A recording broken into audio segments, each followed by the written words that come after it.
I'm coming late to this, so I don't know if I was introduced, but my name's Nick Rapold. I'm an editor with Film Comment magazine, and very pleased to have one of the two filmmakers on Sweetgrass. I'm going to mispronounce your first name, but it's Ilisa Barbash. I certainly have a lot of questions, but I won't hog up the time. It just struck me watching the credits here that you have an in memoriam credit, or in memoriam listing about, this being the end of that ranch, the end of that drive. So the movie's kind of like an elegy, really, in a way. And if you could talk about that. Yeah, for sort of,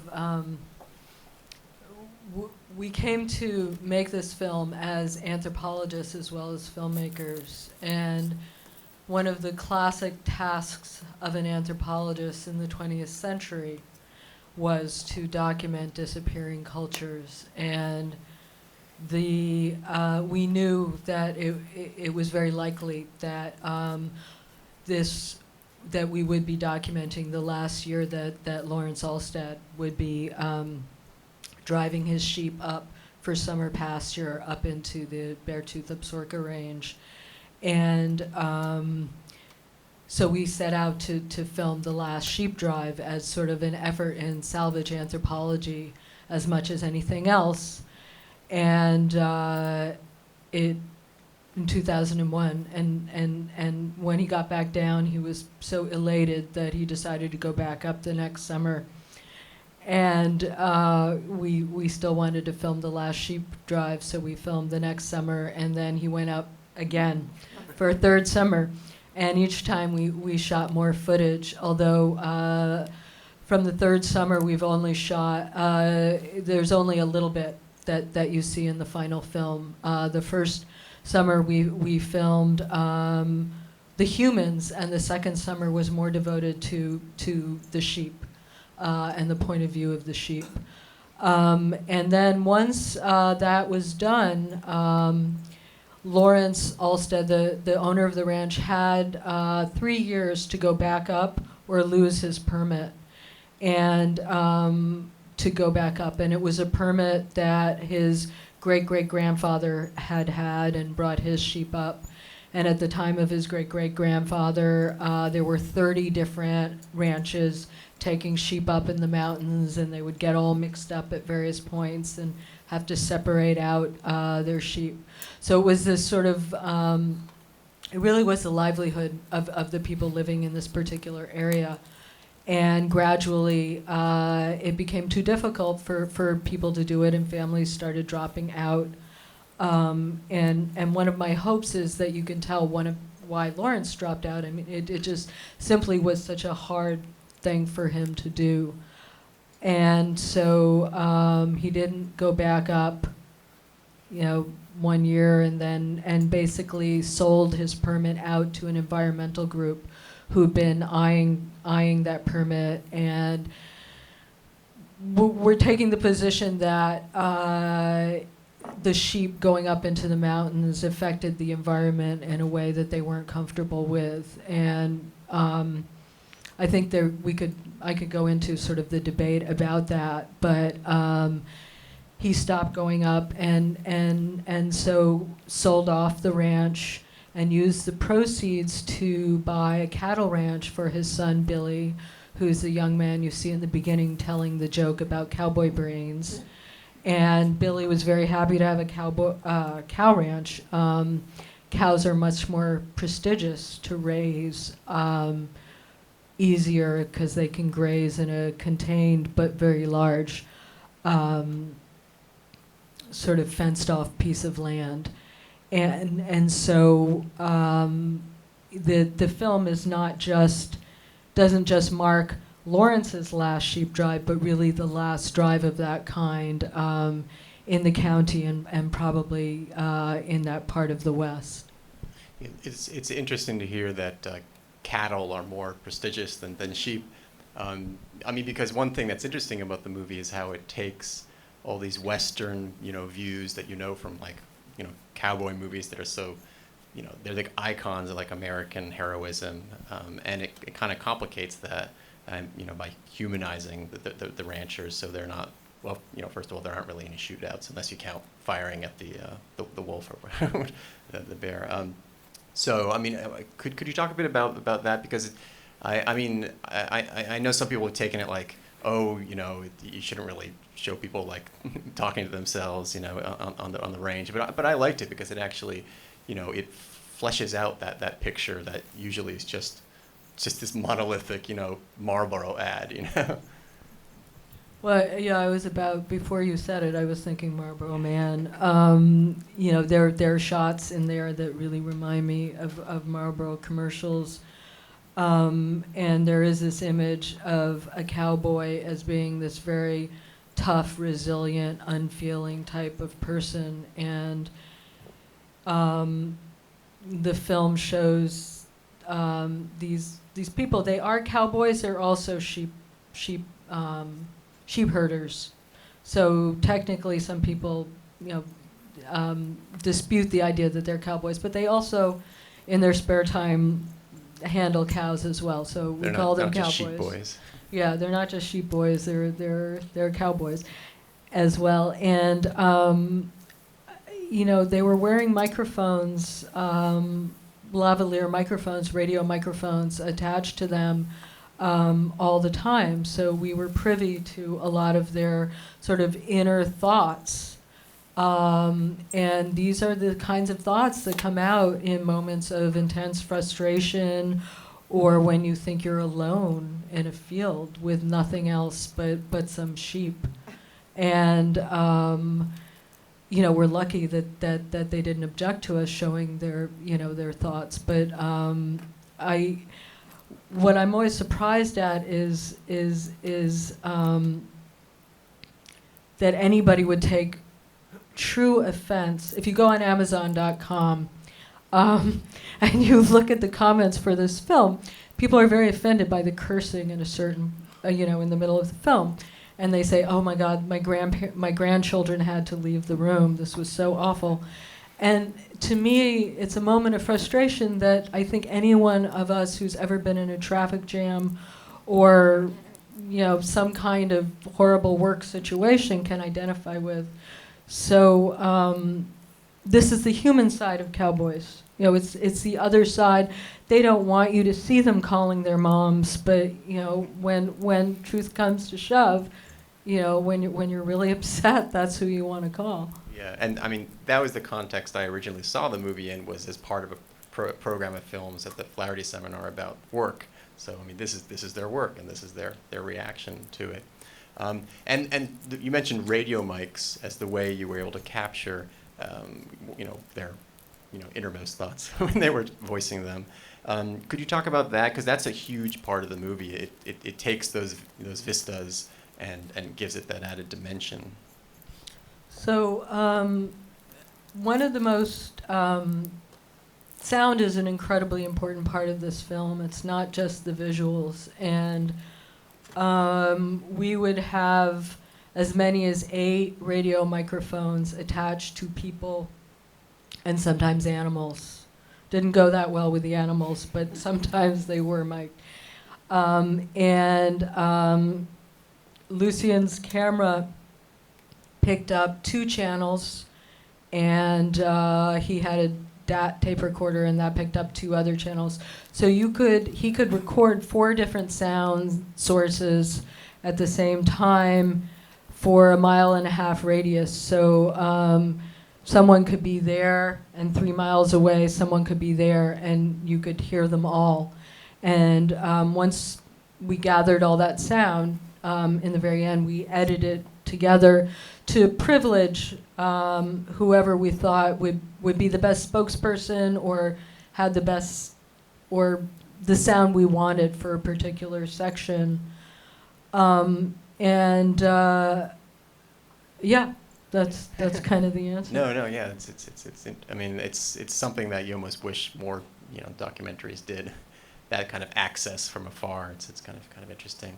I guess I don't know. Well, I can add to that for a second. Sure, yeah. It's ironic too that some of the sound is completely unintelligible as well, despite the fact that we put all this money into buying and renting the radio mics, but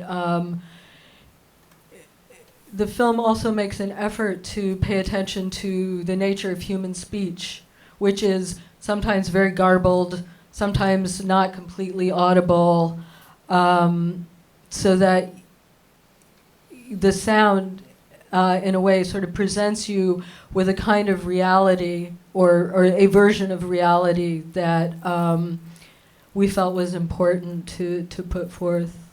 Yeah, it's less monumental. It's really like the lived reality, of humans. I also just wanted to ask what it was like.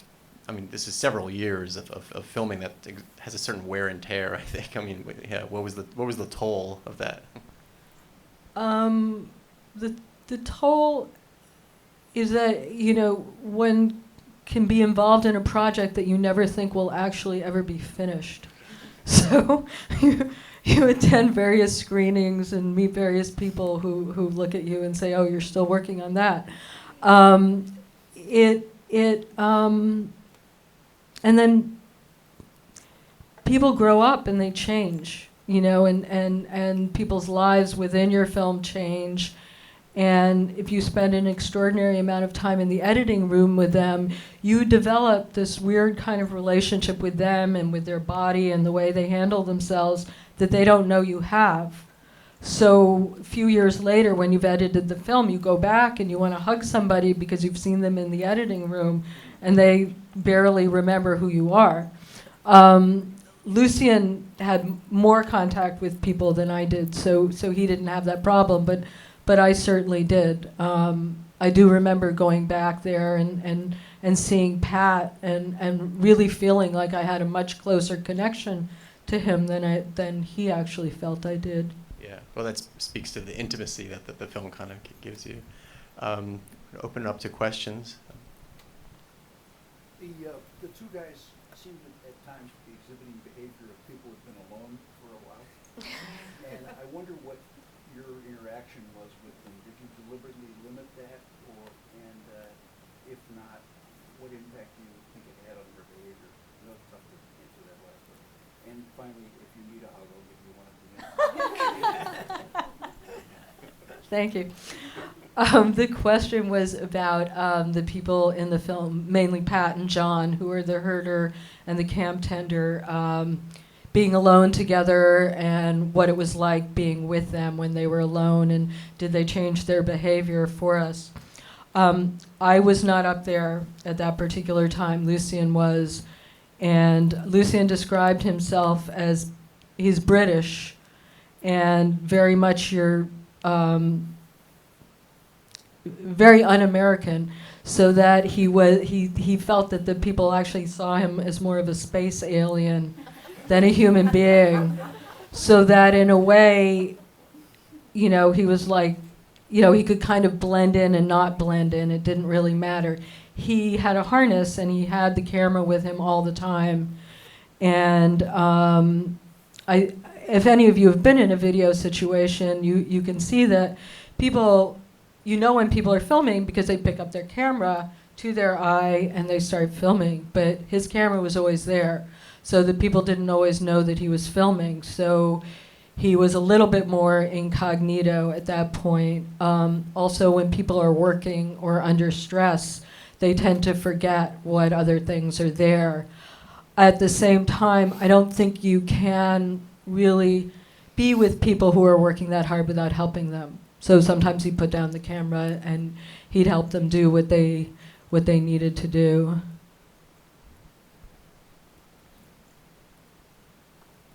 Yes, I take it that there was an extended period of time when they were just at pasture, and I was wondering why I didn't really catch that in the film. It was just all the journey up and back, and there was no segment to suggest that they went to a certain place and stayed there for several months. Mm-hmm. And is that what happened? And I was wondering why you chose not to even seem to allude to that period that they were going up there for. No, that's an interesting point. Yeah, the questions about how the movie kind of elides much of the actual pasture portion that is the kind of goal of the drive, I guess. I could present a number of answers to that. The one that makes sense to me is that you see that when you think about sheep and you think about images of sheep, especially in poetry or film or Hallmark cards, this kind of bucolic, happy scene of sheep and lambs together in a green field comes to mind. And what we were interested in doing is showing sort of a darker side of that.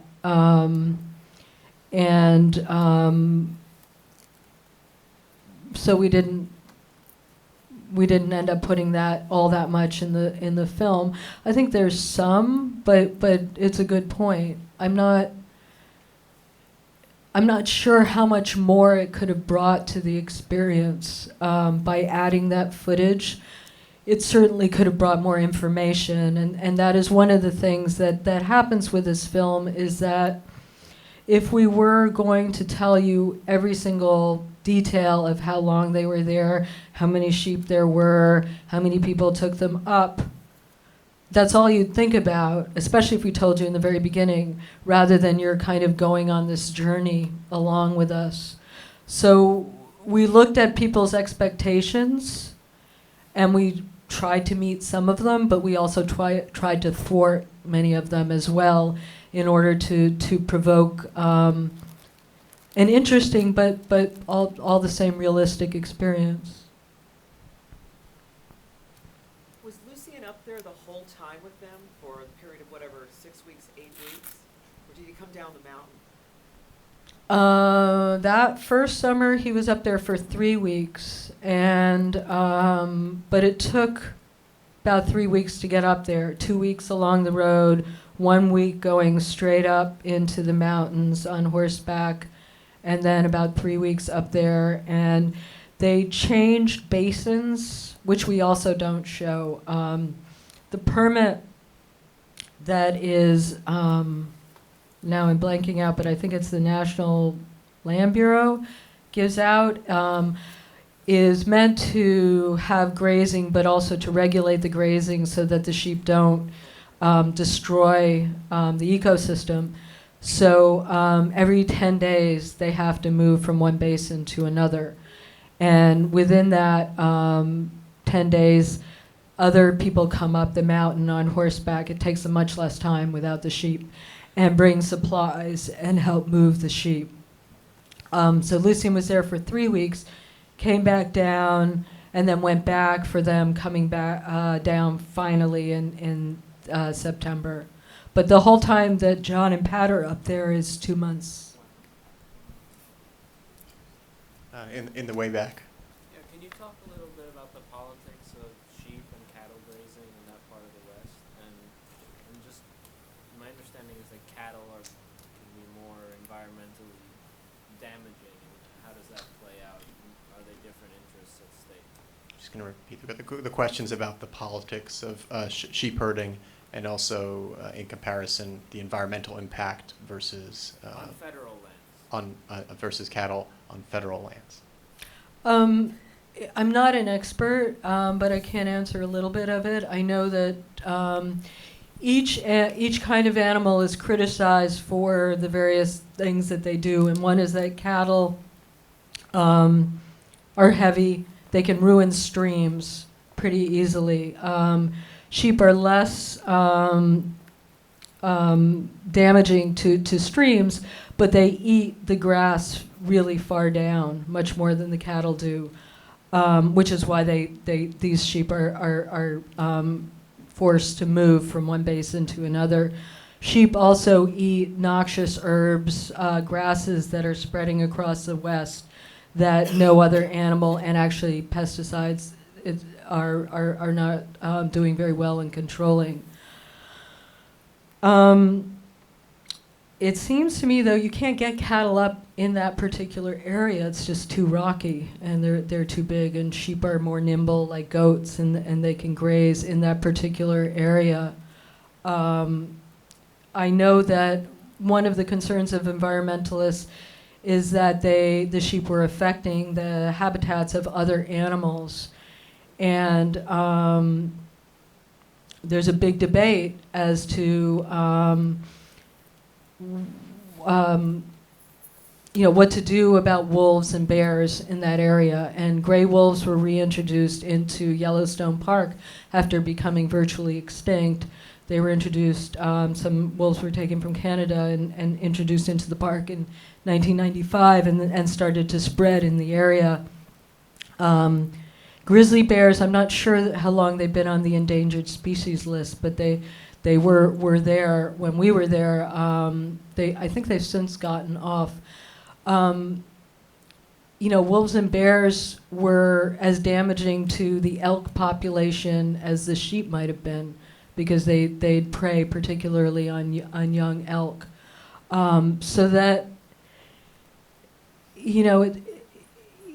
so it's very complicated. I can't answer that. I'm just throwing out the facts that I know is that it's an area that an ecosystem that, you introduce something, you protect something, it does affect other species, but how much worse is it than something some other species is going to do?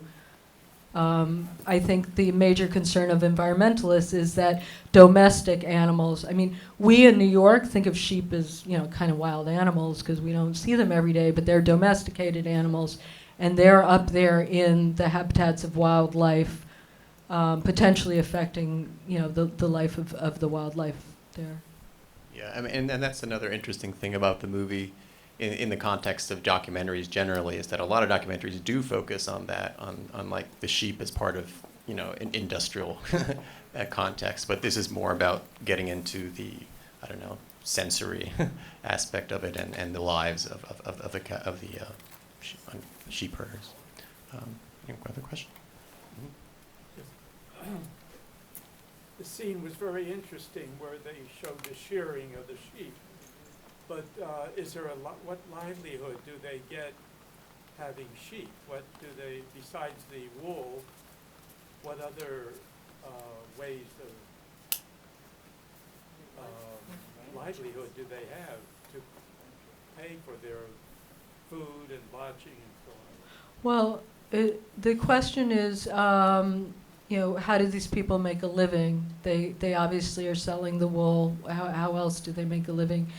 And the answer is, at a certain point, they weren't making a living. It just wasn't profitable to raise the sheep. But at the very end of the summer, they would sell off the lambs and separate out the lambs from the ewes. All of the male lambs, many of the female lambs, would be sold and taken off in a truck to a feedlot, where they, turn into meat for American households. I was just curious, because of the elapsed time that you were saying was compressed in various ways. At what point in the drive was the young cowboy making the frustrated phone call? Because he talked about the strain on his dog and his horse. And I was wondering, he was at the top of the mountain, but was he coming down soon? Was food going to come up for his dog and his horse? What was going to happen? The question is about the phone call and frustration moment that Pat, The technical term, I think, is belly aching. belly aching, when he calls his At what mommy. point? And sort of where did that really fit in sort of the real time of the filmmaking and the summers. But there are two answers to that. One, in the film, it's kind of the transitional moment. It's a pivotal moment where you realize that, despite their good nature and despite the songs they sing, these people are getting real frustrated, and it's really difficult. And that's kind of, it's a moment that I think stands in for, the moment of decision that Lawrence had that probably wasn't a moment, it was years of deciding, do I go back up, do I not go back up, what should I do? But to technically answer your question, in fact, that moment was from the second summer. And it was kind of in the middle of the summer at a point where Pat had really had enough. And he ended up quitting and coming back down the mountain. And Billy, Lawrence's son, the cowboy joke guy, had to go up and finish off the summer. We didn't show that because it was too personal, really. Everybody there in that county knows each other. They know each other's fathers. They know each other's mothers. They all have relationships together, and it would do nobody any good to drag out, sort of personal humiliations. So we felt that was a personnel matter. No, we really felt that it wouldn't help Pat or the Allstead family to show that Pat quit, but he was at that point where it was a breaking point. So we're coming to the end of our time here, so just one more question. I was just going to ask, that same moment she was just mentioning where he's on the mountainside and they had the phone call, right before that you have on the radio at the top of this mountain, there's this music, this sort of country music coming over. And between that and the cell phone calls, the first time in this kind of very bucolic and kind of isolated place where we see different technologies brought in as well that are sort of much older. And I was just wondering how much you felt sort of modernizing technologies had an influence in sort of these changing attitudes, because it seems like the older man is much more stoic and dealing with it in a much different way than Pat is. And I was wondering is there a generational difference that affects this as well? Well, in a way, your question is twofold. One is about the technologies they use, and the other is about a generational difference between Pat and John, who happens to be his cousin, in terms of how they deal with things. Do the older people react in a sort of more seasoned, easygoing way? One of the things about the film, I think, is there's a lot of technology in there. There are four-wheelers, whereas there used to be all horses. There are walkie-talkies, whereas, what did you do? Scream at each other. There are cell phones that work at the top of the mountain. All of that, this was shot in 2001 to 2003. All of that was relatively new. Certainly Lawrence's father wouldn't have had any of that stuff going up into the mountains. So the film is as much about ways in which old types of work change with modern technologies as anything else. I think it's interesting to me that we want to think that John, the older guy, is more seasoned and easygoing, and Pat is the more sort of irascible, excitable type. But in fact, Pat was doing a lot of John's work, which was also difficult to show for personal reasons. But early on, as we had rough cut screenings, we saw that those kinds of stereotypes were coming out. And, I have to confess, we kind of allowed it to happen, without complicating it too much. One of the things you do as a filmmaker is you sacrifice absolute truth sometimes for expediency, for understanding, for standing in for a greater truth. That seems like a great point to have an end on. So thank you so much, Lisa, for being with us. Thank you.